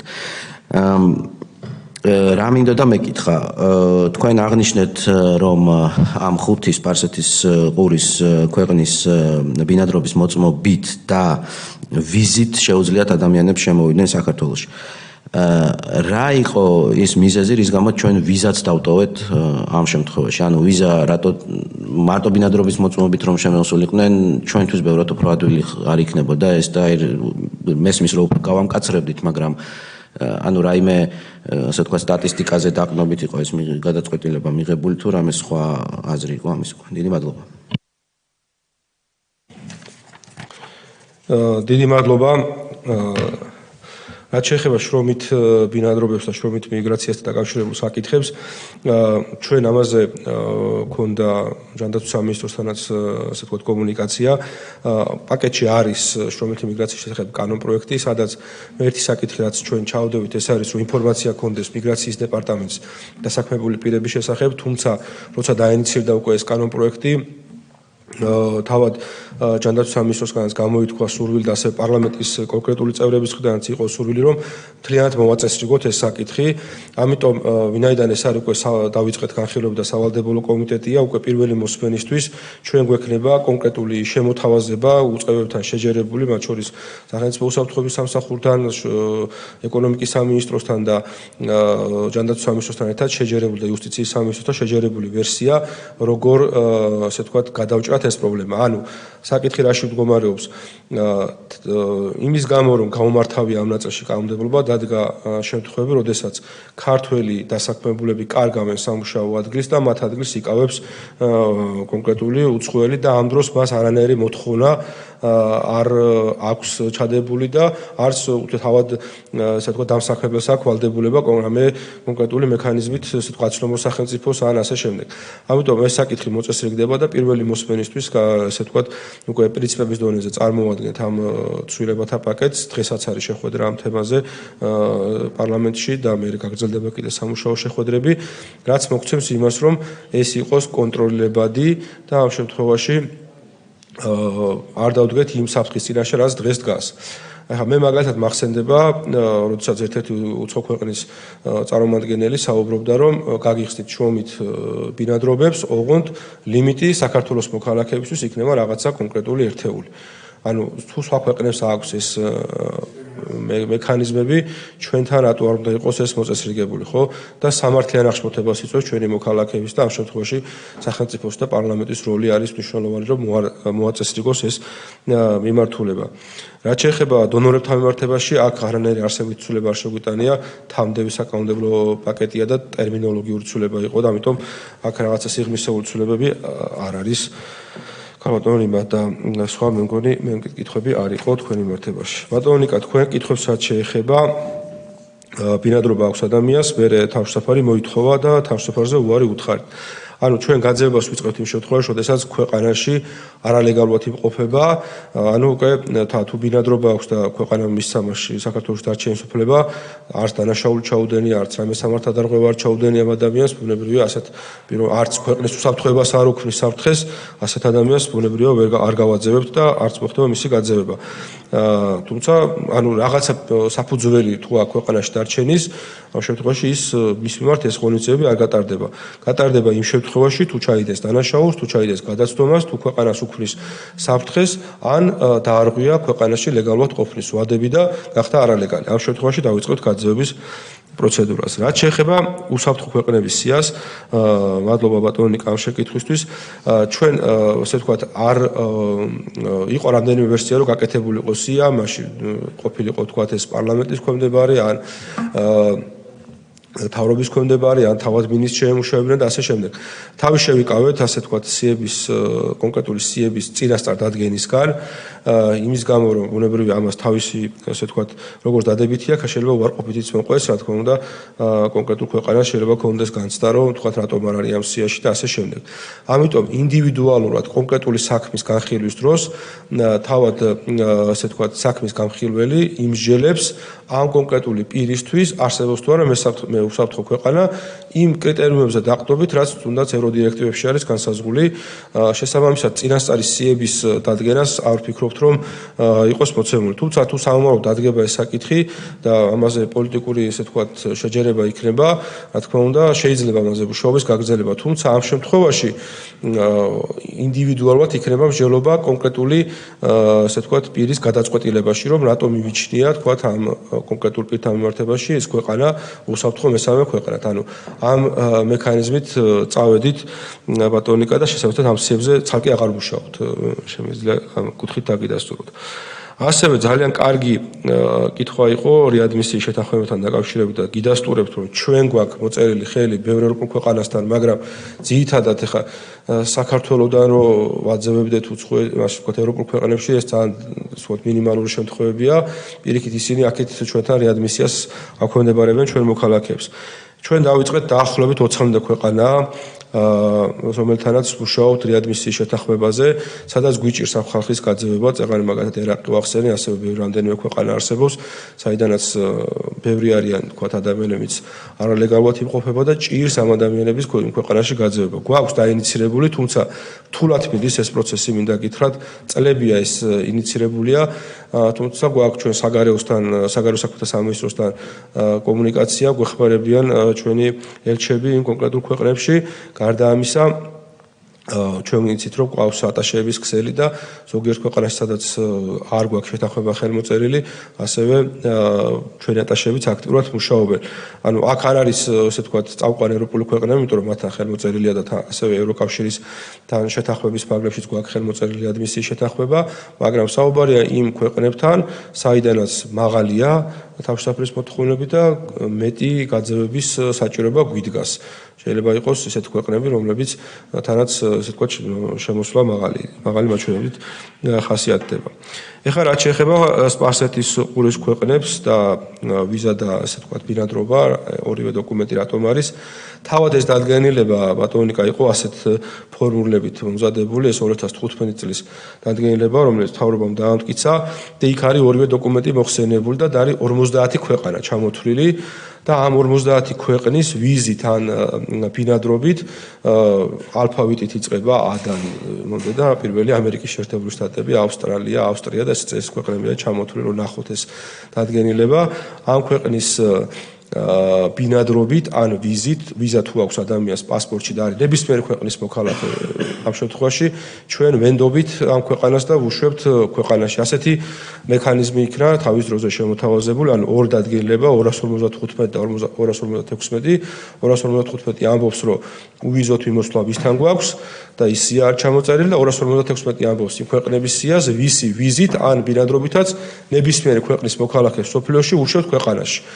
ეს ხუთი ქვეყანა ავარჩიეთ სპარსეთის ყურის ქვეყნები იქიდან გამომდინარე, რომ ადვილად გასცემდნენ ვიზებს და ავარჩიეთ 17 ქვეყანა, რომელთანაც ყველაზე მეტად ითხოვდნენ ჩვენ ქვეყანაში თავშესაფარს. ავღანეთი, ბანგლადეში და ასე შემდეგ.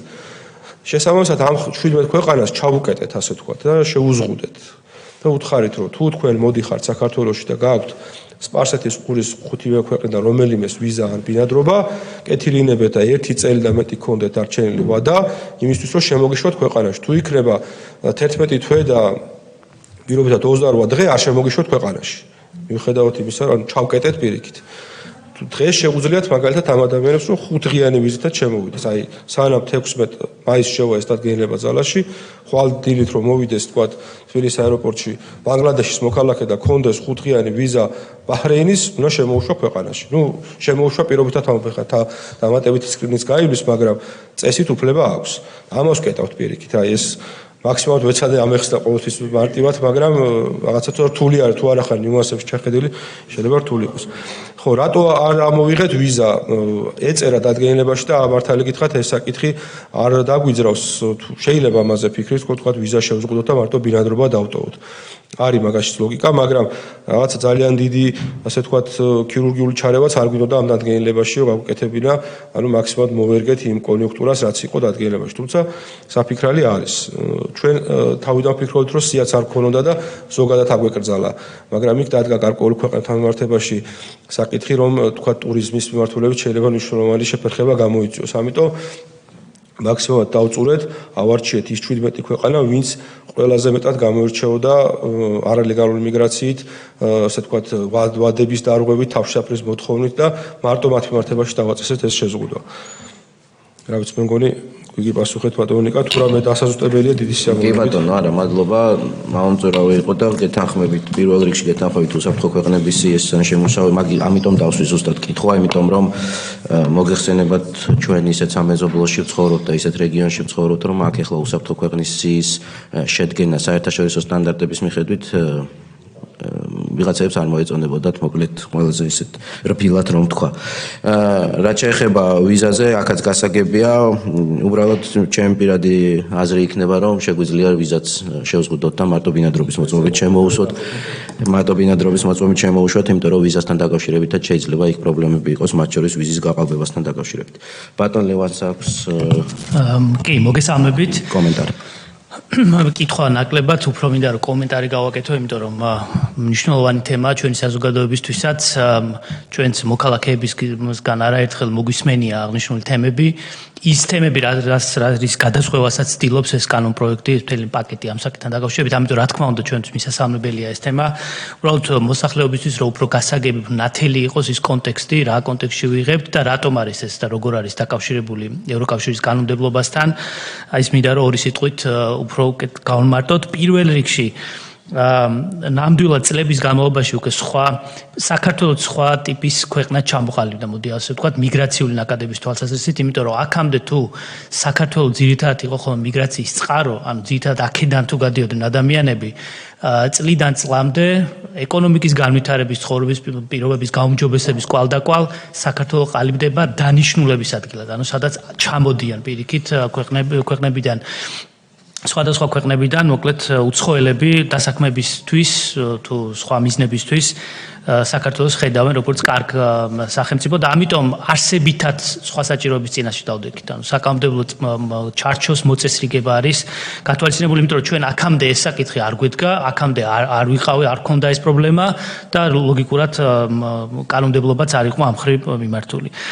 ამიტომ მნიშვნელოვანია, რომ ერთის ხრივ იმ უცხოელებს, რომელთაც აქვთ გარკვეული კვალიფიკაცია, პატივსცემენ საქართველოს კანონმდებლობას, შეუძლიათ პოზიტიური წვლის შეტანა ქვეყნის საზოგადოების განვითარებაში, მათ ჰქონდეთ შესაძლებლობა, რომ ლეგალურად იცხოვრონ, იმუშაონ ყველა ნორმალური პირობით და უფლებით, მაგრამ მეორეს ხრივ უცხოელების მიმართ, ვინც არ ღვევს საქართველოს კანონმდებლობას, ვისაც დაძაბულობა შემოაქვს საზოგადოებაში, დაპირისპირებას აღვივებს და ასევე ქვეყანას იყენებს სხვა დამაზიანებელი ქმედებებისთვის და რეპუტაციის შელახვისთვის, მათ მიმართ საქართველოს სახელმწიფოს კონდეს რეაგირების ეფექტიანი მექანიზმები, რომლებიც დაეფუძნება და ეფუძნება ადამიანის უფლებების დაცვის საუკეთესო ევროპულ და საერთაშორისო სტანდარტებს. და აგრეთვე ეს ცვლილებები, ამ ცვლილებებით მოხდება ასოცირების შესახებ შეთანხმების ვალდებულებების ხელშეწყობა, განსაკუთრებით საუბარი გვაქვს არალეგალური მიგრაციის წინააღმდეგ ემექტიანა პოტენციური პოლიტიკის გაძლიერებაზე, პრევენციული პოლიტიკის გაძლიერებაზე და კიდევ ერთი საკითხი და ამით დავასრულებ. ვიზა ლიბერალიზაციის მიმართულებით მინდა აღვნიშნო, იმიტომ რომ ბოლო პერიოდში საკმაოდ ისეთი მავნებლური პოლიტიკის წარმოება მიმდინარეობს ამ ხრივ, მინდა რომ ხაზი გაუსვა ამ ნაწილს, რომ ამ კანონპროექტს ცალსახად ექნება დადებითი გავლენა ამ უვიზომოსლის დაცვაზე. კერძოდ აღნიშნულით ხდება ვიზა ლიბერალიზაციის ანგარიში შემუშავებული ევროკომისიის რეკომენდაციების შემდგომი ასრულება და ხაზს გაუსვა რა საკითხებზე. აქ არის საუბარი თავშესაფრის უსაფუძვლო განცხადებისა და უკანონო დარჩენების შესამცირებლად ძალისხმევის გაზრდას, მიგრაციული ნაკადების უკეთ მართვას და რეადმისიის ხელშეკრულების შემდგომ ასრულებას. მიუხედავად იმისა, რომ ამ მიმართულებებით ანგარიში ამ განსაკუთრებული ცვლილებები ევროკავშირს არ აქვს, მაგრამ ლოგიკურია, რომ უფრო მაღალ სტანდარტზე აყვანა, რა თქმა უნდა, პოზიტიურ გავლენას, პოზიტიური ნაბიჯი იქნება ამ მიმართულებით. და ბატონმა ალექსანდრემ ჩამოთვალა ის დირექტივებიც, რომლებიც დაახლოებაც ხდება, ის სამი დირექტივა, რომელთა დაახლოებაც ხდება საქართველოს კანონმდებლობის. ამიტომ ამას აღარ ჩამოთვლი და ამ საბოლოო ჯამში ეს პაკეტი სრულად შეესაბამება ევროკავშირის იმ ძირითად პრინციპებს, რომელიც ეხება არალეგალური მიგრაციის წინააღმდეგ ბრძოლას. ამიტომ ერთ დროს შევაჯამოთ, ეს არის სახელმწიფოს კიდევ ერთი განაცხადი, რომ ევროკავშირთან დაახლოების და ვიზა ლიბერალიზაციის დაცვის გზაზე ჩვენ ვართ პასუხისმგებლიანი სახელმწიფო და პარტნიორი. ამიტომ დროულია ნამდვილად და მეც როგორც ერთი რიგით დეპუტატი ნამდვილად მივესალმები ამ ინიციატივას. მადლობა. მე თორიოდო სიტყვით გავაკეთებ კომენტარს. პირველ რიგში დიდი მადლობა ბატონო ალექსანდრე, ძალიან საინტერესო მოხსენებისთვის. მადლობა თითოეულ კოლეგას იმ შეკითხვებისთვის, რომელიც დაისვა. ქვეყანაში და ჩვენს მოსახლეობაში მართლაც ძალიან დიდი ინტერესი გამოიწვია ამ კანონების პაკეტის მიღებამ და ჩვენი ერთობლივი სამი კომიტეტის განხილვა კიდევ ერთხელ ამის ნამდვილად დასტური არის. მინდა მადლობა გითხრათ და გთხოვოთ კიდევ ერთხელ, რომ მაქსიმალური განმარტებები მოხდეს, იმიტომ რომ ზოგი მართლაც განსრახ არასწორად ინტერპრეტაციას აძლევს ამ კანონებს, რაც გვაზიანებს, ამიტომ დროულად მიცემული პასუხი არის აქ ყველაზე მნიშვნელოვანი, ის რაც თქვენ ბრძანეთ ეხა, მე მგონი ყველასთვის გასაგები უნდა იყოს. მე მგონი ეს თვით უბრალოდ არგებულობენ და ჩემო კოლეგებმაც ნამდვილად გაქვს ეს აქ პასუხი. მინდა კიდევ ერთხელ ხაზი გავუსვა იმ მნიშვნელოვან კანონებს, რომელიც მიმართულია ჩვენი ქვეყნის მოსახლეობის დაცვაზე, როგორც შრომის უფლების, ჯანმრთელობის უფლების, უანგარო დონაციის მიმართულებით და კონკრეტულად გაწერილია ეს ყველა ამ კანონში. ამიტომ ჩვენ ვართ უსაფრთხო ქვეყანა და გავაგზავნებთ ამ კურსს და ყველა მიმართულებით და თქვენი სამინისტროს მუშაობა და ის პროექტები, რაც აქ აქვს წარმოდგენილი, ჩვენთვის ყველაზე მნიშვნელოვანია. ამიტომ ეს მიმართულება კიდევ ერთხელ გამოხატავთ ჩვენი კომიტეტის და ჩემი პირადად აზრს, რომ მხარდაჭერილი იქნება ჩვენ და გვისურვებთ მომავალ კომიტეტებზე დიდ წარმატებებს. დიდი მადლობა. მეც ორი სიტყვით პირველ რიგში ვიტყვი, რომ როგორც ზოგადად სამიგრაციო პოლიტიკის გამკაცრების მომხრე, რა თქმა უნდა, ამ კანონპროექტს მივესალმები და თუ შემდგომში საჭირო იქნება გამკაცრება, იცოდეთ, რომ მე ამის მომხრე ვიქნები ყოველთვის. რაც შეეხება იმ საკითხს, მინდა ვისარგებლო შემთხვევით და იმ მავნებლებს უთხრა, შეიძლება თვითონ ვერ ხვდებიან, მაგრამ მაინც რომ ამ განცხადებებით, რომელსაც ისინი აკეთებენ, მათ შორის სხვა ქვეყნების, ასე ვთქვათ, დაკნინების და აბუჩათაგდების გზით ისინი ძირს უთხრიან საქართველოს ტერიტორიულ მთლიანობას და ისინი ძირს უთხრიან ჩვენ არაღიარების პოლიტიკას. ამიტომ კარგად უნდა დაფიქრდნენ ეს რაღაცა მოკლე 15 წუთიანი fake news-ისთვის და აჟიოტაჟის Facebook-ზე აჟიოტაჟის გამოწვევისთვის რამდენად დიდ მავნებლობას შადიან და რამდენად დიდ საფრთხეს უქმნიან ჩვენი ქვეყნის ტერიტორიულ მთლიანობას და იმ არაღიარების პოლიტიკას, რომელსაც წლებია ჩვენ სახელმწიფო ატარებს და რომელიც საკმაოდ, ასე ვთქვათ, ბევრ დიპლომატიურ და ადამიანურ რესურსად უჯდება. ამიტომ ჩემი მოწოდება ახლა შეიძლება ამ ადამიანებმა არ გაითვალისწინონ, თუმცა მე საზოგადოების გასაგონად ვამბობ, რომ ყოველი ასეთი ქმედება, როდესაც ნებისმიერი ქვეყნის მიმართ არის ასეთი შეურაცხყოფელი, ნებისმიერი ქვეყნის, რომელიც არის გაეროს წევრი ქვეყანა, არის ასეთი შეურაცხყოფელი გამონათქვამები, ეს საქართველოს ნებისმიერი, ასე ვთქვათ, პოლიტიკური წარმომადგენლის მხრიდან თუ პოლიტიკური პარტიის მხრიდან ეს რა თქმა უნდა თავისთავად შემდეგ საფრთხეს უქმნის ჩვენს ტერიტორიულ მთლიანობას და ჩვენს არაღიარების პოლიტიკას. დიდი მადლობა ბატონო სანდრო. მე მგონი კითხვები აღარ არის, ამიტომ მე ვთხოვ საგარეო ურთიერთობათა კომიტეტის წევრებს ხარი დაუჭიროთ ამ კანონპროექტს, ვინ არის მომხრე, საგარეო ურთიერთობათა კომიტეტის წევრები. მადლობა. ევროპასთან ინტეგრაციის კომიტეტის ნაწილშიც გთხოვთ ხარი დაუჭიროთ. დიდი მადლობა.